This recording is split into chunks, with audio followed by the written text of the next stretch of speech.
जो हमारे जीवन में मान को समाप्त करने के बाद ही पैदा हो सकता है। अहंकारी व्यक्ति को कभी भी उत्तम मार्ग और धर्म की प्राप्ति नहीं होगी। और आप देखना, जो अहंकारी व्यक्ति होते हैं ना, बहुत मनोहार करवाते हैं। मान मनाई खीर न खाई, आगे झूठी पातल चाटन आई। आप विचार करके रखना, मान मनाई खीर न खाई और झूठी पातल चाटन आई। जो मानी व्यक्ति होता है ना, उसे बहुत मनोहार की जरूरत होती है। ये भी मनोहार करे, वो भी मनोहार करे, तब कहीं जाकर वो मानता है। मानता ही नहीं है। और आश्चर्य तो तब होता है कि मान मनाते मनाते मनाते तो मालूम पड़ा काम बिगड़ गया। फिर कह रहे कि मान जाएंगे हम, फिर कैसे मान जाओगे? तो विचार करके रखना, जब मनाया गया तब माने नहीं, और जब बात बिगड़ गई तब मानने से होता क्या है? मान हमारे जीवन में अपमान का ही घूंट पिलाने वाला है। ख्याल करके रखना, इतना ही जीवन में विचार करना, मैं और मेरा का भाव, मैं और मेरा का भाव जब समाप्त होगा तो समझना तुम्हारा मान कम होगा। केवल 10 डिग्री का जीवन है तुम्हारा। अगर आपका बुखार नापा जाए 95 के नीचे चला जाए तो तुम्हारी स्थिति क्या होगी? 95 से नीचे बुखार चला जाए तो गए, और 105 हो जाए तो क्या होगा? 105 बुखार हो जाए तो कितनी डिग्री का तुम्हारा जीवन है? 10 डिग्री का जीवन है। 95 से लेकर 5 तक आप विचार करके रखना, ये 10 डिग्री पर तुम कितना अकड़ रहे हो। आप विचार करो, ये छोटे छोटे पंडित बन के आ रहे ना, कितनी बड़ी बड़ी बातें बोल जा रहे हैं। हाँ, ऐसी ऐसी वैज्ञानिक खोज करके चले गए, और हमारे नए नए पंडित लोग ऐसी ऐसी बातें। और वास्तव में मैं तो कहता हूं, मैं तो इनसे भी सीख ले रहा हूं। हाँ, विद्यार्थी का जीवन कितनी बड़ी बात बोल दी। जो सीना तान के चलता है ना, हार्ट अटैक उसे ही पड़ता है। ख्याल करके रखना, जो सीना तान के चलता है, अटैक उसे ही पड़ने वाला है। किस बात का तुम अहम करते हो? विचार करके रखना, किस बात का अहम करते हो? अगर भारत विश्व का नक्शा देखा जाए, विश्व के नक्शे में आपका मकान दिख रहा है? नहीं। चलो, भारत के नक्शे में आपका मकान है? नहीं है। चलो, पूर्वोत्तर के नक्शे में आपका मकान है? नहीं है। चलो, कोई बात नहीं, नागालैंड के नक्शे में आपका मकान है। नागालैंड के नक्शे में मकान कितना इंची में दिखता है? कितना बड़ा? 100 फीट का, 500 फीट का? एक बिंदी बराबर कहीं दिख जाए तो बस आप विचार करके रखना, भारत के नक्शे में नहीं, विश्व के नक्शे में नहीं, पूर्वोत्तर के नक्शे में नहीं, नागालैंड के नक्शे में भी दूरबीन लगा के देखो। हाँ, कहोगे महाराज दूरबीन क्यों लगाएं, हम तो फोटो खींचेंगे, ऐसे ऐसे करेंगे। कई लोग वास्तव में इनको मोबाइल में बड़ा करने की आदत होती है ना, तो कई बार उन्हें हम पेपर पढ़ने को दें, अखबार को ही बड़ा करते, आदत में आ गया। अब अखबार कैसे बड़ा होगा? ख्याल करना, भारत के नक्शे में तुम्हारे मकान का नक्शा नहीं है। तुम्हारे नागालैंड में एक छोटा अगर होगा, बहुत कहीं खोजोगे, मोहल्ले का मिलेगा, घर का वो भी नहीं मिलने वाला है। लेकिन फिर भी तुम्हारी अहम भाव कब नहीं होता? बहुत विचार करना, जैसे जैसे तुम्हारा अहम भाव बढ़ रहा है, वैसे वैसे हम संसार में और बढ़ते जा रहे हैं। परमानंद सागर ने कह दिया ना, छिपकली जो छत पे है ना, विचार करके रखना, छिपकली छत पे है, उससे पूछा मैंने, विचार करना, क्यों भैया उल्टी छत पे क्यों लगती हो?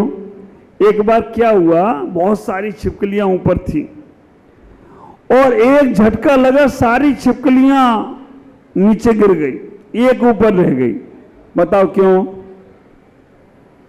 हाँ, मालूम छिपकलियों का बर्थडे था, तो जितनी गई थी उन्होंने, उसकी बर्थडे था तो वो तो शांत थी, और जितने बर्थडे पे ताली बजाई वो सब नीचे गिर गए। बर्थडे थी वो बड़ी चुपकी रह गई। ऐसी बातों में मजा आता है। ख्याल करके रखना, इतना ही सोचना। उस छिपकली से पूछा गया कि तुम ऊपर चुपकी हो, गिर जाओगी, नीचे आ जाओ। उसने ये महाराज कैसी बातें कर रहे हो, ये छत मुझ पर ही टिकी है और मैं नीचे आ गई तो अभी ये छत पूरी नीचे गिर जाएगी।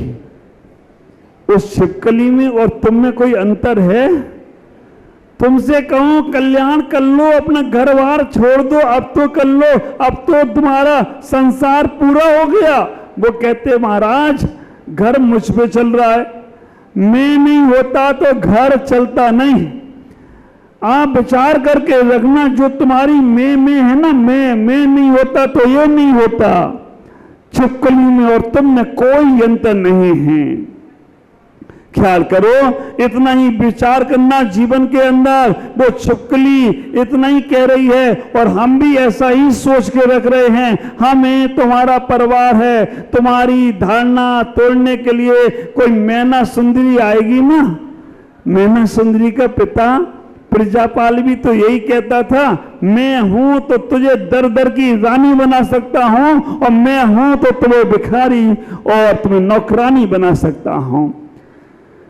मैना सुंदरी का स्वाभिमान जाग गया। मैना सुंदरी ने कहा कि मैं अपने भाग्य का खाती हूं, पिताश्री तुम्हारा नहीं। ख्याल करना। और जब पिता प्रजापाल, नाम तो प्रजापाल, उतार रहा है अपनी बेटी की खाल, उसे दुखी करने को प्रयास कर रहा है। संसार में ऐसा पिता कोई हुआ तो वो प्रजापाल। मामा वैसे बहुत अच्छा होते हैं, लेकिन ऐसे मामा भी हुए हैं। कौन से मामा? शकुनी मामा। और कौन से मामा? चन्ना मामा को भी याद कर लो तो कल्याण हो जाए। शकुनी मामा और कंस मामा को याद कर रहे हो। विचार करने मान रखना कि आप ऐसे मामा हुए जिन्होंने मामा शब्द को दूषित कर दिया। संसार है, संसार की व्यवस्थाएं अलग हैं। ख्याल करके रखना, जीवन की व्यवस्थाओं को समझना, अपने अहम भाव से बचने का प्रयास करना। संसार में तुम कुछ भी नहीं कर सकते हो। तुम्हारे अंदर ये अहम भाव है कि मैं हूं तो चल सकता है संसार, मैं हूं तो घर चल रहा है, मैं हूं तो परिवार चल रहा है, मैं हूं तो समाज चल रही है, मैं हूं तो संघ चल रहा है। ये भ्रम दूर करो, क्योंकि जब तक तुम्हारे अंदर भ्रम है ना, तब तक अंदर के ब्रह्म का जागरण नहीं होगा। कल मैंने कहा था कि अहम है तो अरहम का जागरण नहीं होगा, और आज मैं कह रहा हूं अगर तुम्हारे अंदर भ्रम है तो अंदर के ब्रह्म का जागरण होने वाला नहीं है।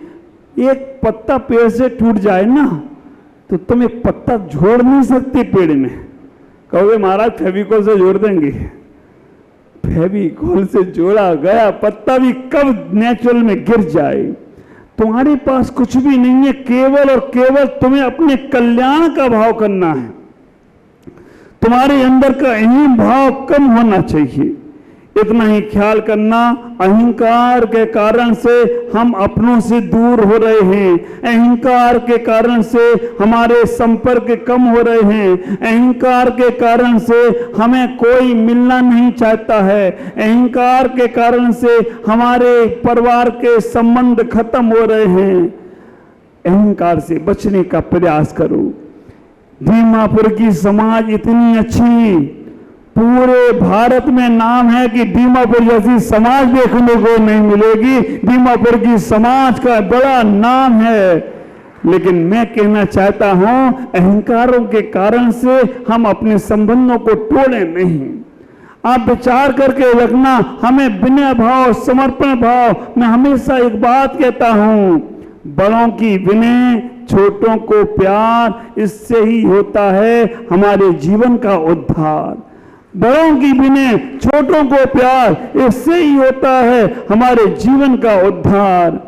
हमें अपने जीवन के अहम भाव को कम करना है। बड़ों से मिलते हो, छोटों से भी मिलना है। इतना ही विचार करके रखना। आचार्यों ने 8 प्रकार के मद कहे, ज्ञानम पूजा कुलम जाति वल मृद्धि तपो बपू अष्टावासित्व मानित्यम स्महु गत स्मया। 8 मद। अच्छा, मद अच्छा होता है या पद अच्छा होता है? मद अच्छा होता है या पद अच्छा होता है? न मद अच्छा होता है और ना अजित भाई पद अच्छा होता है। आप विचार करना, जैसे ही पद आएगा वैसे ही क्या आएगा? मद आएगा। पद आया और मद आया तो क्या मार्दव धर्म छुट्टी हो गई। तो विचार करना, हमें इतना ही सोचना, पद के बाद मद नहीं आना चाहिए। घर की जिम्मेदारियां मिल जाएं, परिवार की जिम्मेदारियां मिल जाएं, अपने आप को सौभाग्यशाली समझना। संघ की जिम्मेदारी मिल जाए, अपने आप को सौभाग्यशाली समझना। समाज की जिम्मेदारी मिल जाए, अपने आप को सौभाग्यशाली समझना। परमात्मा ने तुम्हें चुना है, भगवान ने तुम्हें चुना है, सेवा करने के भाव के लिए चुना है। ख्याल करना, डॉक्टर बनने के बाद हमें डॉक्टर बनने का अहंकार नहीं करना है। हम विद्वान बने तो अहंकार नहीं करना है।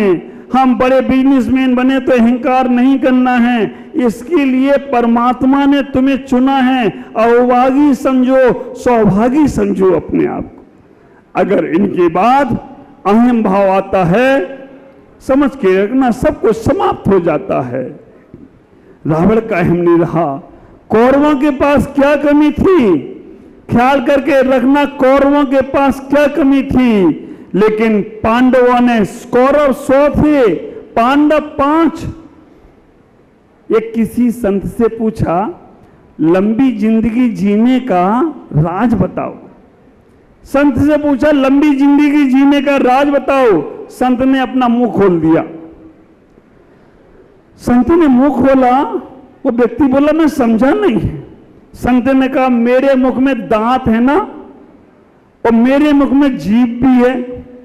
दांत जन्म के बाद आते हैं और मरण के पहले निर्पामती हो जाते हैं।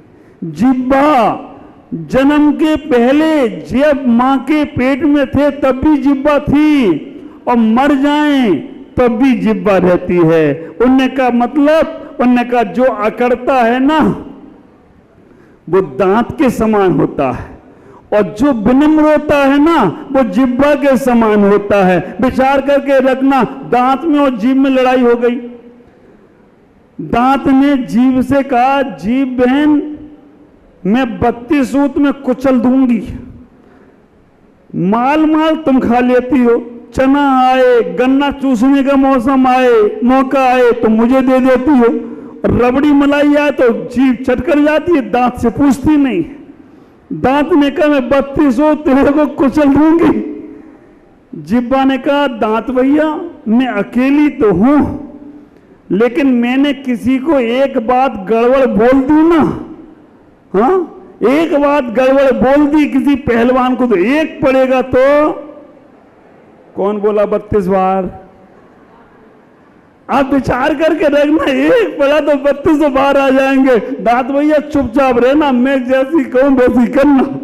विचार करना, दांत अकड़ में अकड़े रहते हैं और जिब्बा शांत रहती है, इसीलिए जिब्बा हर जगह पूजी जाती है। वाणी, कभी तुमने सुना सरस्वती दांतों पे सवार होती है? सरस्वती कहां होती है ललिता बहन? जिब्बा पे या सरस्वती दांतों पे? जिब्बा पे। विचार करके रखना, हमारी विदुषी हैं ललिता बहन, जिनकी सरस्वती कंठ में विराजमान है। सरस्वती जिब्बा पे विराजमान होती, दांत पे नहीं। दांत पर अहंकार ही विराजमान होता है। अच्छा एक बात बताओ, लड़ाई हो जाए, तुम दूसरे को दांत से काटते हो या जीभ से काटते हो? क्या क्या बातें महाराज बोल रहे हैं। जिब्बा से आज तक नहीं काटा, दांत से काटते हो, और काटने के बाद दांत को ही भोगना पड़ता है, क्योंकि झगड़े में दांत टूटती है, जीभ नहीं टूटती। एक आदमी कील ठोक रहा था तकिए से, तकिए से कील ठोक रहा था। एक व्यक्ति वहां से निकले, उसने कहा क्या कर रहे हो? उन्होंने कहा कील ठोक रहे हैं। काय से? तकिए से। उन्होंने कहा कभी कभी दिमाग भी लगाया करो, तकिए से कील ठोकेगी। मालूम उसने क्या किया? उसने दिमाग का सरी कील में ठोक दिया, कील उधर की जगह उसके दिमाग में घुस गई। विचार करना समय इजाजत नहीं देता, लेकिन फिर भी इतना ही सोचना कि हमारी जीवन की व्यवस्थाएं दांत की तरह मत बनो, जिब्बा की तरह बनो। चंद्रमा सरल रहता है, सहज रहता है, सबको प्रकाशित करता है, लेकिन तारे टिमटिमाते हैं अहंकार की तरह, वो किसी को कुछ प्रकाशित नहीं करते हैं। जो सुराही होती है ना, कुएं में जाती है, सुराही कुएं में जाती है, थोड़ी झुकती है, पूरी पानी से भर जाती है, लेकिन कटोरी उसके ऊपर रखी हो ना, वो खाली की खाली रहती है। जो झुकता है वो सब कुछ पाता है। विनम्रता से ज्ञान का मद नहीं करना, रूप का मद नहीं करना, तप का मद नहीं करना। अरे मेरा जैसा ज्ञान किसी का नहीं, कुछ भी नहीं है। जब भी अहंकार आए अपने से ऊपर वाले को देखना। जब भी ज्ञान का अहंकार आए, अभी तो तुम्हारे पास मति ज्ञान और शुद्ध ज्ञान भी नहीं है, आंशिक ज्ञान का अहंकार आए तो अपने से ऊपर वाले को देखना। एक छोटा सा उदाहरण, एक बच्ची पढ़कर आई विदेश से, गटगट इंग्लिश बोल रही थी। उसे लेने के लिए रामू भैया गए, देखने के लिए, लेने के लिए नाव से आ रही थी। नाव में तूफान, पानी में तूफान आ गया। वो नाव वाले ने पूछा, बेटा, नाव वाले से उस लड़की ने पूछा, क्यों नाविक, तुम्हें इंग्लिश आती है? उन्होंने कहा ना बेटा, मुझे इंग्लिश नहीं आती है। वो लड़की बोली, तुम्हारे कारण से ये देश बदनाम हो गया, 25% जीवन तुम्हारा पानी में गया। संस्कृत आती है? नहीं आती है, 50% जीवन पानी में गया। इतनी देर में आ गया नदी में तूफान। नाव वाले ने पूछा, बेटा तैरना आता है? नहीं आता है। मेरा तो 50 ही गया, तेरा तो 100% गया। आप विचार करके रखना, लोगों को बड़ा ज्ञान हो जाता है। कई बार लोग ज्ञान करते हैं बाहर की बातों का। चाचा चौधरी थे, रोज बच्चों से पूछते थे, बेटा ताजमहल किसने बनाया? उन्होंने कहा चाचा नहीं मालूम। फिर दूसरे दिन मिल जाए, बेटा अमेरिका का राष्ट्रपति कौन? उन्होंने कहा बेटा नहीं मालूम, चाचा नहीं मालूम। तीसरे दिन चाचा कुछ पूछते, बेटों ने पूछ लिया, चाचा रामू कौन? उन्होंने कहा नहीं मालूम। बाहर ही घूमते रहोगे तो कैसे मालूम पड़ेगा, कि घर में रहो तो मालूम पड़े रामू कौन। आप विचार करके रखना, हमें बाहर की पूरी खबर है लेकिन अपने घर की खबर नहीं है। अहंकार से बचो, समय ज्यादा इजाजत नहीं देता है। आप तो ऐसे बैठे हो, महाराज बोलते रहो और हम सुनते रहें। बहुत सारे मार्ग धर्म के प्रवचन सुने हैं, अगर 1% भी अगर दिल में आ गया हो